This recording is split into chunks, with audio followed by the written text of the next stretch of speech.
Ligi kuu ya NBC Premier League imeingiza katika orodha ya ligi yenye mpira wake barani Afrika, ambapo imeelezwa ligi kuu ya Tanzania bara almaarufu kama NBC Premier League imeingia katika orodha ya mataifa yenye mipira yake rasmi kwa ligi za ndani ya Afrika, ikiungana na mataifa ambao ni vigogo na walianza kwa siku nyingi, ikiwemo timu kama Misri, South Africa na Morocco, na kufanya sasa timu ziwe 6 ambazo zinatumia mipira yao rasmi, ambapo hapo awali ligi nyingi na hususan ligi ya Tanzania ilikuwa haina mpira maalum ambao utatumika huo tu ukiwa na mdhamini mmoja tu, ila kwa sasa imeweza kutambulisha rasmi mpira huo ambao utatumika na umeingizwa kwenye orodha ya vilabu ya ligi ambazo zinatumia mipira yao binafsi, huku ikiwa inaungana na mataifa hayo, ambapo katika mipira ambayo inatumika huwa inatengenezwa na makampuni tofauti tofauti kwa ajili ya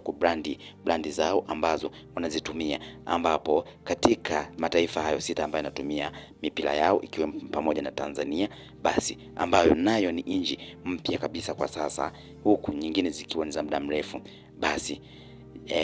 timu hizo zina makampuni yao ambayo yanatumia kwa ajili ya kutangaza mipira yao ambao wanaitumia. Tofauti na hapo, huwezi kutumia mpira mwingine kwenye mashindano ya ndani tofauti na huo mpira, ambapo kwa hapa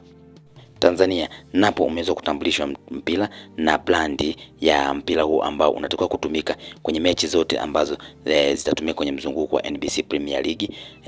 na michuano mingine ambayo itahusisha NBC. Sasa hizi ni orodha za nchi ambazo zinatumia mipira yao na makampuni ambayo yanaitoa hiyo mipira, ambapo nchi ya kwanza kabisa ni Misri. Misri wao wana mpira wao ambao wenyewe unatengenezwa na kampuni la Puma.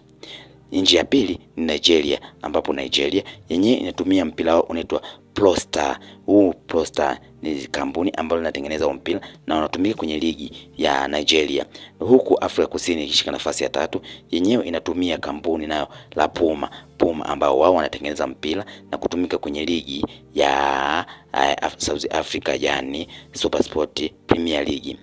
Nchi ya 4 ni Tunisia. Tunisia wao wanatumia kampuni tofauti kabisa kama ilivyo kwa Nigeria, wao wanatumia kampuni la Adidas, huku timu ya Morocco nayo ikitumia sawa na timu ya Misri, South Africa, pamoja na wao wanatumia kampuni ya Puma. Lakini nchi ambayo ni mpya Tanzania, wenyewe nao wanatumia mpira wao mpya kabisa ambao wenyewe kampuni yao na brand yao inajulikana kama ni Just Fit. Hivyo kila timu kila michezo itatumika mipira hiyo.